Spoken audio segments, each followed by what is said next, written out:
اعوذ باللہ من الشیطان الرجیم بسم اللہ الرحمن الرحیم وهو القاہر فوق عبادہ، اور وہ اللہ اپنے بندوں پر غالب ہے۔ وَيُرْسِلُ عَلَيْكُمْ حَفَظًا، اور وہ تم پر نگہبان کرنے والے فرشتے بھیجتا ہے۔ حَتَّى إِذَا جَاءَ أَحَدَكُمُ الْمَوْتُ، یہاں تک کہ جب تم میں سے کسی کو موت آتی ہے، تَوَفَّتْهُ رُسُلُنَا، تو ہمارے بھیجے ہوئے فرشتے اس کی روح قبض کر لیتے ہیں۔ وَهُمْ لَا يُفَرِّطُونَ، اور وہ کوئی کوتاہی نہیں کرتے۔ اللہ اپنے سب بندوں پر پرزور قوت رکھتا ہے۔ قیامت کے دن جب اللہ لوگوں کو زندہ فرمائے گا تو فرشتے ان کو اللہ کی بارگاہ میں پیش کریں گے، جو ان کا حقیقی مالک ہے۔ اس دنیا میں تو نمرود اور فرعون جیسے کئی ظالم لوگ ناحق حاکم بن کر اپنا حکم چلاتے رہے اور حقیقی مالک کو تسلیم نہیں کیا، مگر قیامت کے دن ہر خاص و عام اور کافر و مومن کو مشاہدہ ہو جائے گا کہ حقیقی مالک تو صرف اللہ ہے۔ اس دن صرف اسی کے حکم کے مطابق فیصلے ہوں گے اور اس کا کوئی فیصلہ عدل و انصاف کے خلاف نہ ہوگا۔ ثم ردوا إلى الله مولاهم الحق، پھر وہ سب اللہ کی طرف لٹائے جائیں گے جو ان کا حقیقی مالک ہے۔ الا لہ الحکم، آگاہ ہو جاؤ اسی کا حکم چلتا ہے۔ وہو اسرع الحاسبین، اور وہ بہت جلد حساب لینے والا ہے۔ قل من ینجیکم من ظلمات البر والبحر، آپ فرما دیجئے کون ہے جو تمہیں نجات دیتا ہے من ظلمات البر والبحر، خشکی اور سمندر کے اندھیروں سے۔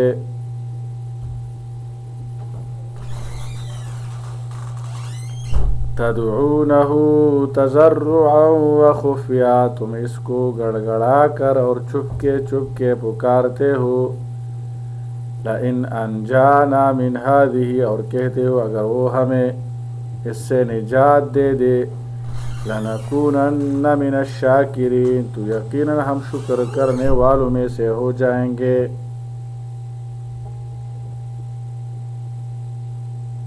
اللہ کا اپنے بندوں کا مولا و مالک حقیقی ہونے کا بیان ہے پہلی آیت میں۔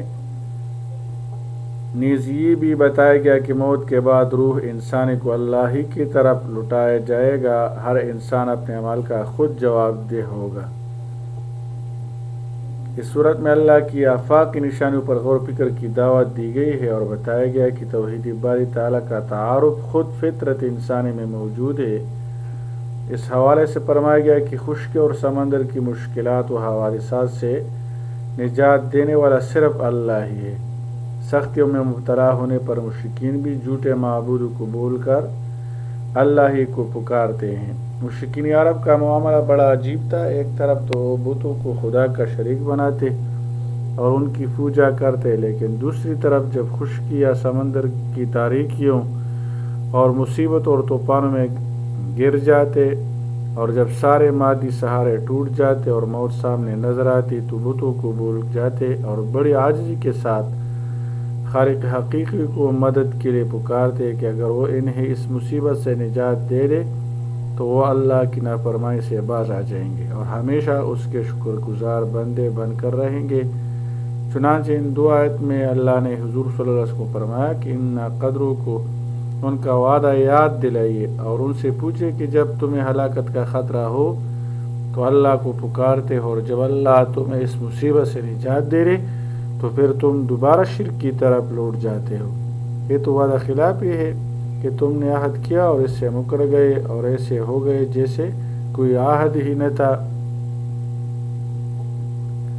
قُلِ اللَّهُ يُنَجِّيكُم مِّنْهَا، آپ فرما دیجئے اللہ ہی تمہیں اس مصیبت سے نجات ومن کل کرب اور ہر غم سے نجات دیتا ہے، ثم انتم تشرکون پھر بھی تم شرک کرتے ہو۔ اس آیت میں بتایا گیا کہ اللہ کل نفع و نقصان کا مالک ہے اور وہی مشکلات کو دور کرتا ہے اور سختیوں سے نجات دلاتا ہے، مگر مشرکین کا حال یہ ہے کہ مصیبت ٹل جانے پر اللہ کو بھول کر جھوٹے معبود کی پرستش میں لگ جاتے ہیں۔ قل هو القادر على ان يبعث عليكم عذابا، آپ فرما دیجئے وہ اس پر قادر ہے کہ تم پر عذاب بھیج دے، من فوقکم تمہارے اوپر سے، او من تحت ارجلکم یا تمہارے پاؤں کے نیچے سے، او یلبسکم شیعا یا تمہیں گروہ میں تقسیم کر کے بڑھا دے، وَيُذِيقَ بَعْضَكُمْ بَأْسَ بَعْضٍ اور ایک کو دوسرے کی طاقت کا مزہ چکھائے۔ انظر کیف نصرف الآیات، آپ دیکھیے ہم کس کس طرح اپنی آیتیں بیان کرتے ہیں، لعلہم یفقہون تاکہ وہ سمجھے، تاکہ اس کو سمجھ جائے۔ عذاب کی 3 اقسام کا بیان ہے اس آیت میں۔ اس آیت میں عذاب کی 3 قسمیں ہیں۔ اوپر سے عذاب جیسے بارش کی کثرت، تیز آندھی یا پتھروں کے ذریعے عذاب جیسے پرندوں کی چھوٹی چھوٹی کنکریوں سے ابرہہ کی فوج اور ہاتھیوں کو تس نس کر دیا۔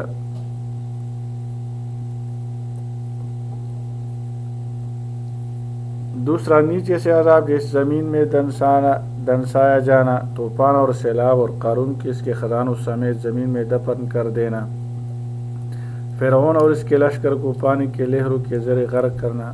تیسرا مختلف فرقوں میں بٹ جانا اور قتل و غارت کا عام ہونا کہ قاتل کو پتہ نہ ہو کیوں قتل کیا اور نہ مقتول کو پتہ ہو کہ کس جرم میں قتل ہوا۔ وَكَذَّبَ بِهِ قَوْمُكَ وَهُوَ الْحَقُّ، اور آپ کی قوم نے اس قرآن کو جھٹلا دیا حالانکہ وہ حق ہے۔ قُلْ لَسْتُ عَلَيْكُمْ بِوَكِيلٍ، آپ فرما دیجئے میں تم پر نگہبان نہیں ہوں۔ مشرکین مکہ کے وقوع شدہ احوال کو واقعی بیان کیا جا رہا ہے اور نبی کریم صلی اللہ علیہ وسلم سے فرمایا جا رہا ہے کہ آپ صلی اللہ علیہ وسلم کی قوم نے قرآن حکیم کو جھٹلا دیا حالانکہ وہ برحق ہے اور اس میں بیان شدہ ہر بات سچی ہے۔ آپ صلی اللہ علیہ وسلم ان سے فرما دیے کہ میں تمہارا ایمان قبول کرنے کا ذمہ دار نہیں، بلکہ میرا کام تمہیں حق پہنچا دینا ہے۔ ارشاد فرمایا اور فرما دیے کہ یہ حق تمہارے رب کی طرف سے ہے، پھر جو چاہے سو ایمان لائے اور جو چاہے سو کفر کرے۔ اس آیت میں فرمایا کہ یہی حق ہے کہ تمہارے رب کی طرف سے، اس میں کس چیز کو حق فرمایا، اس میں حسب ذیل اقوال ہے۔ کفار نے اس عذاب الہی کا انکار کیا حالانکہ اس کا نزول حق ہے، کفار نے اس قرآن کا انکار کیا حالانکہ قرآن حق ہے۔ اللہ نے الوہیت اور توحید پر بطور دلیل جو آیت نازل کی ہیں، کفار نے دلائل کا انکار کیا حالانکہ یہ دلائل حق ہے۔ اللہ تعالی عمل کرنے کی توفیق عطا فرمائے۔ صلی اللہ تعالی علی خیر خلقہ محمد وآلہ واصحابہ اجمعین برحمتک یا ارحم الراحمین۔